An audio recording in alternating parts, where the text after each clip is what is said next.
Hello everyone, welcome to Success Tree. Today we will be discussing the questions of financial management MCQs.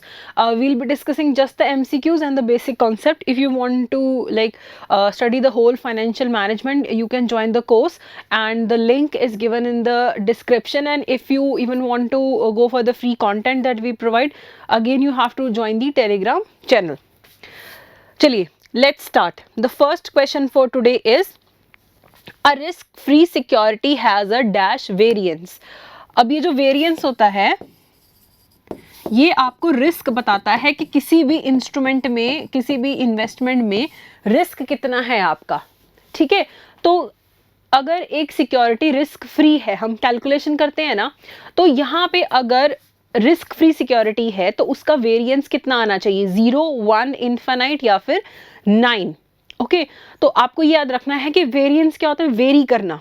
Okay, जितना ज़्यादा risk होगा security में उतना ज़्यादा उसका रिटर्न होगा, जितना उसमें कम रिस्क होगा उतना उसमें कम रिटर्न होगा. ठीक है, higher the return higher the risk. तो अगर किसी सिक्योरिटी का 0 वेरिएंस है, इसका मतलब है वो एक रिस्क फ्री सिक्योरिटी है. जितना ज़्यादा वेरिएंस उतना ज़्यादा रिस्क, जितना कम वेरिएंस उतना कम रिस्क. 0 वेरिएंस मतलब कि वो एक रिस्क फ्री सिक्योरिटी है. Next is current ratio is 2:5, current liability is 30,000, the net working capital is your what. तो ये छोटा कैलकुलेशन वाला question they can ask, it's not a very difficult question. तो सबसे पहले आपको ये पता है कि करंट रेशियो जो है उसका फॉर्मूला आई थिंक हमने पहले क्वेश्चंस में डिस्कस कर लिया है. It's current assets by current liabilities. ये आपका फॉर्मूला है और आपको पता होना चाहिए working capital is equal to current assets minus your current liabilities. अब यहां पे आपको क्या दे रखा है, करंट रेशियो इज 2:5, 2:5. ये आपका रेशियो है. करंट लाइबिलिटीज आपको इसमें दे रखी हैं 30,000. तो अगर आप करंट एसेट्स को 2x माने, करंट लाइबिलिटीज को 5x माने, तो यहाँ पे क्या है, 5x इज इक्वल टू 30,000. तो आपका x का वैल्यू कितना आ गया, कितना आ गया आपका x का वैल्यू, यहाँ पे आपके पास आ गया 6,000 आपका x का वैल्यू आ गया. ठीक है, अब यहाँ पे करंट एसेट्स कितना है, 2x, यानी कि आपकी करंट एसेट्स कितनी है, 12,000. ठीक है, आई थिंक ये मैं ज़्यादा एक्सप्लेन नहीं कर रही हूँ, काफ़ी इजी है यहाँ तक कैलकुलेट करना. तो ठीक है, आपको सिर्फ बेसिक फॉर्मूलाज पता होना चाहिए. अब आपको पूछा क्या, net working capital. Working capital का फॉर्मूला क्या है, current assets minus current liabilities. Current assets कितनी है, 12,000. करंट लाइबिलिटीज क्वेश्चन में दे रखी है आपको 30,000. तो आपका आंसर कितना है, -18,000. यहाँ पे आपका आंसर है -18,000. आपको याद रखना है प्लस माइनस का भी यहाँ पे डिफरेंस जो है बहुत इंपॉर्टेंट है. ये इसका मतलब कि मिसमैनेज्ड कंपनी है, आपका वर्किंग कैपिटल जो है आपका करंट एसेट्स से फुलफिल नहीं हो पा रहा है. आपको अपनी लॉन्ग टर्म एसेट्स को वर्किंग कैपिटल के लिए यूज करना पड़ेगा, यानी कि फाइनेंशियल मैनेजमेंट अच्छा नहीं जा रहा है. हमने आपको पहले हमने डिस्कस किया है कि 2:1 जो होता है वो आइडियल करंट रेशो होता है, रूल ऑफ थंब होता है. यहाँ पे तो 2:5 है. करंट लाइबिलिटीज बहुत ज़्यादा है, एसेट्स जो हैं बहुत, उसके हाफ भी नहीं है. तो ये आपका क्वेश्चन था. अगर न्यूमेरिकल्स आते हैं तो इस लेवल के आएंगे, आई डोंट थिंक इससे ऊपर उनको पूछना भी चाहिए इस एग्जाम के लिए. नेक्स्ट है working capital turnover measures the relationship of working capital with. अब आप देखेंगे टर्नओवर वाली जितनी भी जो आपकी मल्टीपल आपकी यहाँ पे आएंगी, तो टर्नओवर सेल्स के साथ रिलेशन होगा. जितने भी आपके फॉर्मूलाज में आएगा working capital turnover ratio, debt turnover ratio, तो वर्किंग कैपिटल टर्नओवर मतलब टर्नओवर का वर्किंग कैपिटल से रिलेशन, यानी कि सेल्स का वर्किंग कैपिटल से रिलेशन. डेट का क्वेश्चन आएगा डेट टर्नओवर रेशो, तो सेल्स का डेट से रिलेशन. तो यहाँ पे टर्नओवर का मीनिंग क्या होगा, सेल्स होगा. ठीक है, कि how much like working capital is related to sales, ये आपको इसमें पूछा जाएगा. Next is a capital investment is one that is applied to the investment in fixed assets, has the prospect of long-term benefits, has the prospect of short-term benefits and is only undertaken by large corporations. तो अब देखो investment का ऐसा तो है नहीं कि सिर्फ लार्ज अंडरटेकिंग से रिलेशन होगा, सीधा सीधा खत्म. शॉर्ट टर्म का कैपिटल इन्वेस्टमेंट से कोई लेना देना नहीं होता, जहाँ पे ये वाला टर्म आता है। कैपिटल इन्वेस्टमेंट ये होती है जिसका लॉन्ग टर्म बेनिफिट होता है। It's not just related to fix assets, जो भी इन्वेस्टमेंट आपको लॉन्ग टर्म में बेनिफिट प्रोवाइड करेगी वो आपका कैपिटल इन्वेस्टमेंट से रिलेटेड है। Next is there is a deterioration in the management of working capital of XYZ limited, what does it refer to? आपकी जो वर्किंग कैपिटल मैनेजमेंट है वो डिटेरियोरेट हो गई है, तो इसमें से वो किससे रिलेटेड है? That the capital employed has reduced, no. Deterioration के बारे में पूछा गया, क्वालिटी से रिलेशन है, यहाँ पे नहीं। That the profitability has gone up, अगर आपका वर्किंग कैपिटल का मैनेजमेंट बुरा है तो क्या आपका प्रॉफिट ऊपर जा सकता है? नो, तो ये भी यहाँ पे गलत है। The debtor collection period has increased, अब आपका डेटर कलेक्शन पीरियड का क्या मतलब होता है कि आपका डेटर्स कितनी जल्दी कैश में कन्वर्ट हो रहे हैं।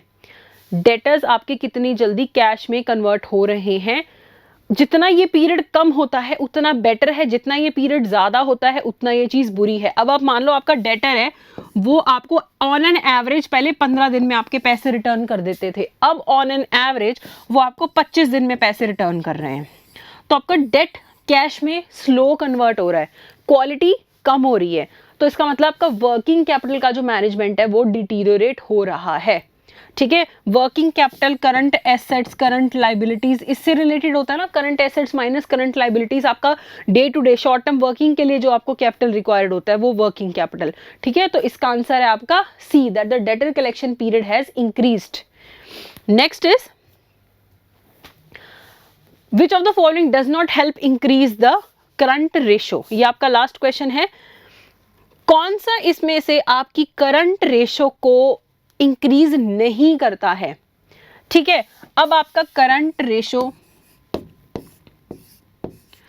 का ये फॉर्मूला है, current assets minus current liabilities. तो इस क्वेश्चन को सॉल्व करने के लिए आपको पता होना चाहिए कि कौन सी चीज करंट एसेट है, कौन सी करंट लाइबिलिटी है, कोई लॉन्ग टर्म है, शॉर्ट टर्म है, एसेट है या लाइबिलिटी है, ये आपको पता होना चाहिए। Plus you should know this formula of current assets divided by current liabilities. अब ये क्या चाहते हैं कि कौन सी ऑप्शन है जो करंट एसेट को रेशो को नहीं बढ़ा रही है। करंट रेशो कब बढ़ेगी? आपका करंट एसेट्स इंक्रीज हो या आपका करंट लाइबिलिटीज डिक्रीज हो। अगर ये चीज होगी तो आपकी करंट रेशो बढ़ेगी ना। चलिए, ये ऑप्शन में क्या हो रहा है, सबसे पहले ये ऑप्शन देखते हैं। Avail bank overdraft to buy machine, आपने बैंक ओवरड्राफ्ट लिया, आपकी करंट लाइबिलिटी इंक्रीज होगी। मशीन क्या है आपकी? कैपिटल एसेट, ठीक है, फिक्स्ड एसेट है आपकी ये मशीन जो है, करंट एसेट से कोई लेना देना नहीं है। तो यहां पे क्या हो रहा है आपका, avail bank overdraft to buy machine, इससे क्या हो रहा है, आपकी करंट लाइबिलिटी बढ़ रही है, करंट एसेट पे कोई फर्क नहीं पड़ रहा है। तो इसमें क्या हो रहा है, आपका करंट लाइबिलिटी बढ़ रही है, करंट एसेट पे कोई फर्क नहीं पड़ रहा। इस ऑप्शन में ये हो रहा है। Sale of investment to pay creditors, sale of investment to pay creditors, आपकी इसमें करंट लाइबिलिटी कम होगी, आपने क्रेडिटर्स को पे कर दिया, पैसे दे दिए, आपकी करंट जो लाइबिलिटी है कम होगी। कैसे पे किया है? अगर कैश से पे किया होता तो आपकी करंट एसेट यानी कि कैश भी कम होता, लेकिन आपने उनको पे कैसे किया? अपनी इन्वेस्टमेंट सेल करके। इन्वेस्टमेंट क्या है? लॉन्ग टर्म है, तो इसमें भी आपकी करंट एसेट्स को कोई फर्क नहीं पड़ा। अगर ये कैश में पे करते तो आपकी करंट एसेट कम हो जाती। अगला है issue of debentures to pay creditors, आपने डिबेंचर्स इशू किए यानी कि लॉन्ग टर्म आपकी लाइबिलिटी बढ़ी है, करंट पे तो कोई फर्क नहीं पड़ा, और आपने क्रेडिटर्स को पे कर दिया, तो यहाँ पे आपके क्रेडिटर्स करंट लाइबिलिटी कम होगी, करंट एसेट पे फिर कोई फर्क नहीं पड़ा। अगला है issue of debentures to buy stock, stock होता है आपका रॉ मटेरियल और अपना माल जो आप खरीदते हो बेचने के लिए, तो ये करंट एसेट होता है आपकी।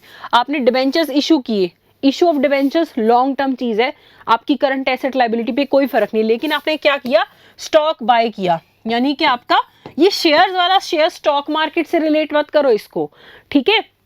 ये क्या है आपका जो आप बेचने के लिए माल खरीद रहे हो, आपका स्टॉक होता है, स्टॉक आपको आगे बेचना होता है, आपको फिर प्रॉफिट होता है, सेल्स करते हो आप, स्टॉक बेच के आपकी सेल्स होती है, ठीक है, ये वो वाला स्टॉक है।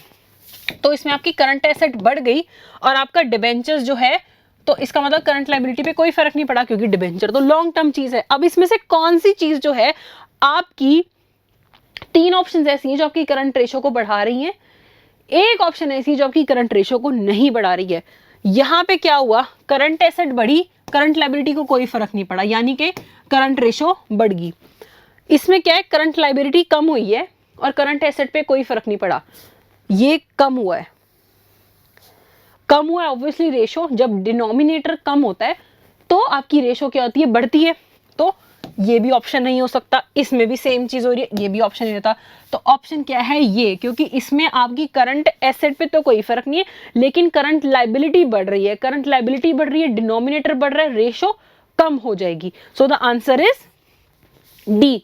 अब यहां पे तो देखो मुझे आपको एक्सप्लेन करना है, इतना टाइम लग गया, लेकिन अगर आप पेपर में, अगर आपकी क्लैरिटी है कि कौन सी चीज लॉन्ग टर्म है, शॉर्ट टर्म है, और current asset liability denominator nominator आपका क्लियर है, तो फिर आप बहुत जल्दी, ये 1 मिनट का टाइम भी नहीं लगेगा आपको ये क्वेश्चन सॉल्व करने में, ठीक है।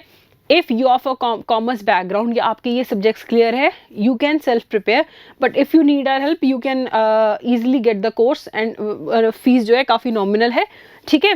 So thank you so much and good luck.